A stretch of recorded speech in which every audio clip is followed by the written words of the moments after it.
जागोन नोंसोर जुदि बुरि बैसोआव दुगि दुगि जानो लुगैदोंबा मिनि हाले हाले नङा होमबा फिसाया माबा मोनसे गाव थैयैयावनो मावजानो लुगैदोंब्ला गाबोननिफ्राय साराय सारिथा सारिथायाव सिखारनो अभ्यास खालाम फिसानि थाखाय गुवाहाटीयाव बिराद मोजां सोरबाया रायजो जाहैदों होननानै सानदोंब्ला बेखौ खबर ला बिसोरो फुंनि 5टायावनो फिसाखौ बुद्रु बाद्रा थुसोनो लाङो खोमसियावनो बिनिफ्राय बायरा स्कुलाव लाङो स्कुलनिफ्राय फैनानै गथ'खौ जाहो लोंनो आरोबाव होमवर्क खालामनानै आरो टिउसनाव लांबावो बेलासियाव बिसिबां खस्थ' खालामो बेजोंसो डाक्टार इन्जिनियार बेफोरनि एन्ट्रेन्सखौ पास खालामनानै बिसोरो जानो हागौ नङाबा एथ' गोरलैयै रावबो फिसाया जाया ओंखायनो जोंनि फिसाखौ जों रायबाय थाबाल' जाया जों फिसाखौ बुजायनांगोन फिसानि थाखाय जों खस्थ' खालामनांगोन फिसायानो जोंनि सम्पति जोंनो जेबो नाङा जेब्ला जों 50 बोसोर जायो 60 बोसोर जायो जोंनि फिसाया जुदि साख्रि मावो नङा होमबा फिसायानो जा फिसाजोआनो जा अब्ला जोंहा मा पेन्सन थाबावनांगौ जेब्लाखि थैया अरजाला जेला जों 50-60 बोसोर जायो जोंनि फिसाया जुदि बेखार थायो साख्रि बाख्रि गैया माबा मोनसे मावनानै जानो हाया अब्ला जों बे बैसोआव फिसानि थाखाय मोदै रथ' रथ' लाबोनांगौ जायो बे समाव उपाय गैया नोङो जों थैबा मा जाबावगोनथाय जों बेबायदि साननांगौ जायो ओंखायनो बे बाथ्राखौ जों दानिफ्रायनो सानखानांगोन जे आंनि अन्थाव बाथाव फिसा जोंनि फिसाया अन्थाव बाथाव नङा होनबा दुस्थ'बाबो माबाबो गावनि फिसायाथ' अन्थाव बाथाव जेसेखि जा बे अन्थाव बाथाव गथ'खौ जों अननांगौ आरो बे इमान अन्थाव बाथाव गथ'आ जाहाथे डाक्टार जायो इन्जिनियार जायो अफिसार जायो मोजां बेफार बानिज्य खालामो मोजां खेथि बाथि मावनानै मोजां रायजो जानो हायो बेखौ आं खालामथारगोन होननानै जों समाय लानांगौ उपाय गैया बिमा जादों नालाय बिफा जादों नालाय जों हाबायावनो समायखिरा लायो आजिखालि जों माबा बुजायना बुजाया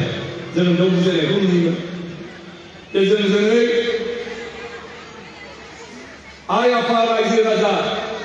दाउमा दाउसा बिफां लाइफां एम्फौ एनला सान अखाफोर हाथरखि गासिबखौबो साखि दोननानै जों दिनै सानैजों जुलि जाबाय जों समाय दिनैनिफ्राय जों सानैजों रायजो जानांसिगोन संसारखौ खांनांसिगोन जोंनि गथ'फोरखौ जों मोजाङै सानैजों गोरोबनानै जोङो खांलांगोन खैफोद आफोदबाबो जों जयैनो थागोन दुखु दाहा माबाफोरबाबो जों नागारलाया बिदिनो समायलायनानै जों हाबायाव लायो दा बे हाबायाव समायलायनायखौ दा मावगोन ना मावा बिसि फिसाय मिलायनानै फिसाखौथ' मोनसे जन्म होदों जन्म होनाय फिसाखौ जुदि नोङो जोथोन लाया ओरैनो गारनानै दोनो बे फिसाया गाज्रि जागोन ना जाया बे फिसाया नस्थ' जागोन ना जाया बे फिसानि जिउआ फेलें जागोन ना जाया जेब्ला नोंसोर जोनोम होनाय फिसाया फेलें जानानै सिखाव दाखायत जायो बयबो खस्थ' मोनगोन ना मोना बे जुदि बिबायनानै जायो बयबो दुखु मोनगोन ना मोना बे जुदि फाबा नोरजिया जानानै गोदाव सोराव गोलैनानै थायो जों बयबो दुखु मोनगोन ना मोना मानो मोननांखो बै सानै मानसिनि भुलनि थाखाय बे सानै मानसिया हाबा जानानै संसार जानाया गावजों गाव गोदाव सोराव नांलाय खमलाय फिसाया हनै दिनै बेबायदि जानांगौ गतिके जोङो जुदि बे मोजां लाइनजों सानलांबाय थायोबा गासिबो मोजां बिमा बिफाखौबो आं खावलायखादों दानिफ्रायनो बिमा बिफायाबो साननांगौ गथ'निख्रुइ बिमा बिफाया बांसिन साननांगौ मानो जोंनि कलेज स्कुलाव फरायनाय जोंनि फिसाफ्रा गुदुं गुसु जेबो मोनथिया जेबो बुजिया बेखौ जोंसो बुजिगौ बिमा बिफाया ओंखायनो जों थाफानांगोन नायफानांगोन सानफ्रामबो बुजायनांगोन लाया जोंनि खोथाखौ लाया होनना हगारबाय थानो नाङा बुंबाय थायोब्ला लासैनो खोनासंग्रा जालाङो जों बहानो नाङा दानि फिसाफ्रालाय अबाव खोनासंबावनोसै बिदि होननानै जोंनो थानो नाङा जों ब्रा बुजायबाय थानांगोन बुंबाय थानांगोन फरायहोबाय थानांगोन आंथ' दा जेरावबो होनदों सोरबा बिमाया जुदि फिसाखौ मोजां जाजानो लुबैदोंब्ला फिसा खामानि मावनांगौ बयनाबो डाक्टार जागोन इन्जिनियार जागोन अफिसार जागोन बे फिसा खामानिया मा फुंनि 4टा 4:30 सिखारनांगौ बिमाया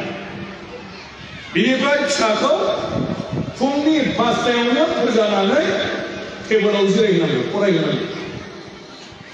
बिनिफ्राय फिसाया 5टानिफ्राय 7टासिम फरायनानै मालाय दुगैगोन लोबगोन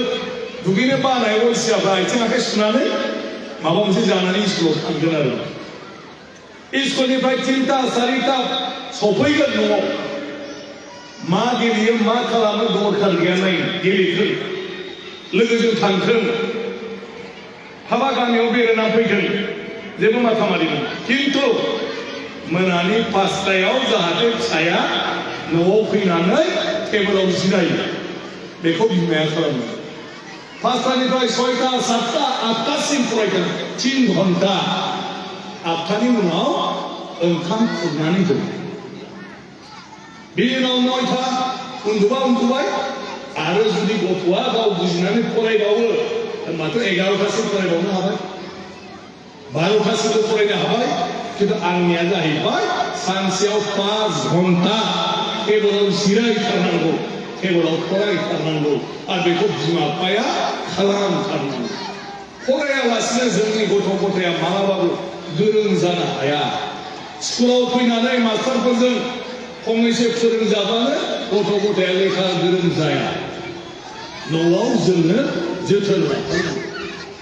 न'आव जोङो नायथारनांगोन जोथोना मा एसे खस्थ' खालामनांगौ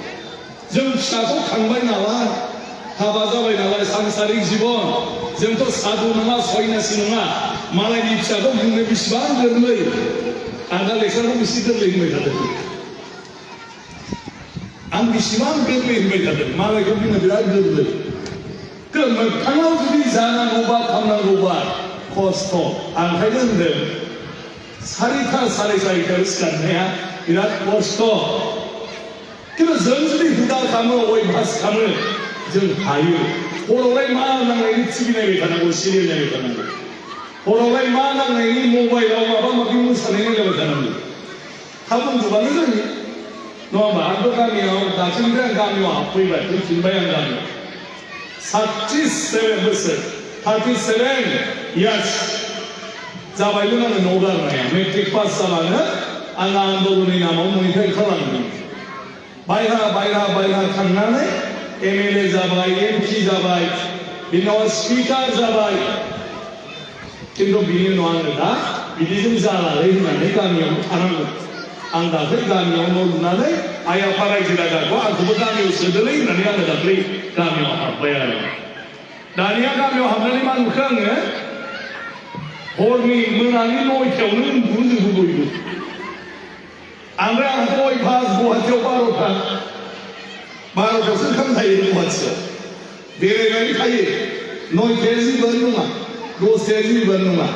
दा माबा जाहैबाय बेराय दा गामियाव थांबा गैलिया उन्दुजोब्बाय रावखौबो मोना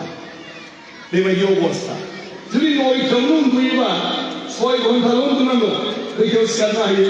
10, 11, 12, 1, 2, 3टा दाउलायानो बेथोस्लाबा बुजिबाय ना जों जेरै उन्दुयोना गामियाव आंथ' 4टा 4:30 सिखारनो दोनदों 5टायाव जाहाथे गथ'खौ होजानानै मोखां सुनानै टेबोलाव जिरायहोयो दै गुदुं फुदुंनानै होयो लाल साहा लोंबा लाल साहा फुदुंना होयो बिनि थाखाय आं बुंदों 4टा नङाबा 4:30 सिखार जों जुदि 9टायावनो सिखार उन्दुखायोबा जोङो 3टायावबो सिखारनो हायो होनब्लाबो जोंनि साइस्थ'नि थाखाय जेसेबां उन्दुनांगौ बेसेखौ जों उन्दुनो हायो दा जों बेखौ मानो हाया बिमा बिफाया